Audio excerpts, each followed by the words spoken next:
Yeah, world press. Of course, carrying on from what Stephen was talking about, really, the focus on the UK elections. Candidates making a last-ditch grab, aren't they, Flo, for votes on the final day of campaigning before the general election tomorrow. That's right. It's going to be a tight race. That's what a lot of papers are predicting. Let's take a look at the front page of the Wall Street Journal. UK election goes down to a wire. Now, the Wall Street Journal says the very fact that the outcome remains yet unclear is very intriguing because, as a general rule of politics, an incumbent who presides over an economic recovery usually wins a second term. And so David Cameron and the Tories should have this. Yeah. Now, what is the problem? Well, the Wall Street Journal takes a closer look in its editorial. Why is there almost an anti-election that's going to happen tomorrow? Well, according to the Wall Street Journal, the problem is that David Cameron hasn't managed to prove to voters that it's because of his conservative Thatcherite policies that these good results have come. The Wall Street Journal says that Cameron hasn't been conservative enough, or at least an honest conservative enough. He's been trying to hide his conservativeness. This, of course, coming from a very conservative paper. In the meantime, according to a cartoon in The Independent, Cameron's rather keen on keeping his job. That's not surprising. It's a pretty good cartoon in The Independent as they go. Let's take a look. You can see him here, really chained himself to the front door of 10 Downing Street, really with a key in his mouth, ready to swallow the key. And you can see that sign around him, "They shall not pass." Now, while we're looking at cartoons, there's a good cartoon in the New York Times as well by Chapat that talks about a disunited kingdom that's going to the polls on May 7th. Now, what you can see here are some of the issues that have come up in this campaign, this debate about whether or not to stay in the European Union. You can see a voter there sawing off the UK there. And then behind him, you can see a Scot also chopping off Scotland, another issue, of course, that's come up.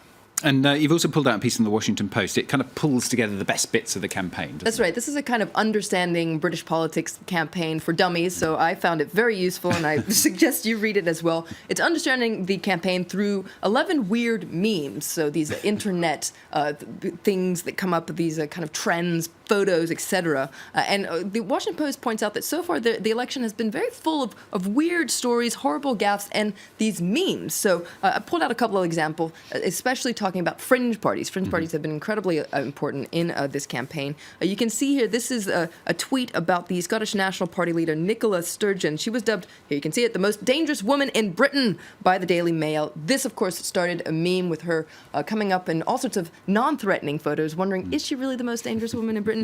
And then, of course, there's the UKIP leader, Nigel Farage.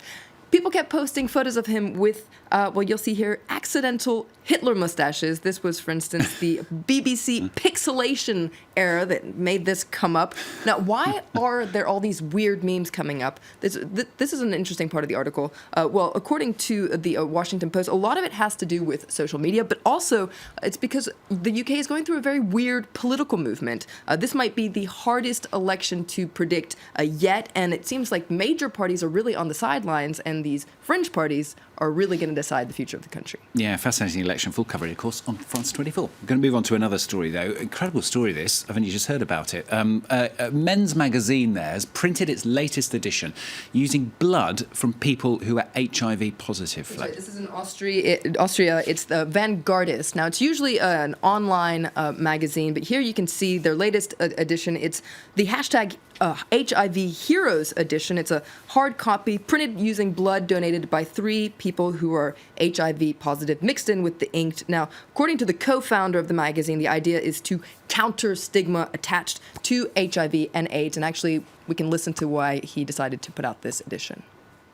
If you hold this magazine now in your hands, then it's like holding somebody that is HIV. Nothing can happen, nothing can harm you holding the magazine, and nothing can harm you holding an HIV-positive person. Now, what's interesting is 3,000 copies of this edition are on sale for now, and all the proceeds go to charity. Okay, fascinating. Now, finally, what about something completely different? Hairstyles in Iran. That's right. This is a great title. You can read about it in The Guardian. Homosexual and devil-worshipping hairstyles have been banned in Iran. Now, what are those hairstyles? Well, essentially what's in that photo, a spiky haircut. They've been banned in Iran. Also banned tattoos, sunbed treatment, and plucked eyebrows for men. These are all deemed un-Islamic. Why now? What's going on? Well, The Guardian explains that each summer there's a certain drive for young Iranians to make fashion statements with their hair, body, etc. And so there's also a crackdown on un-Islamic Western hairstyles, body modifications, etc. For instance, mullets,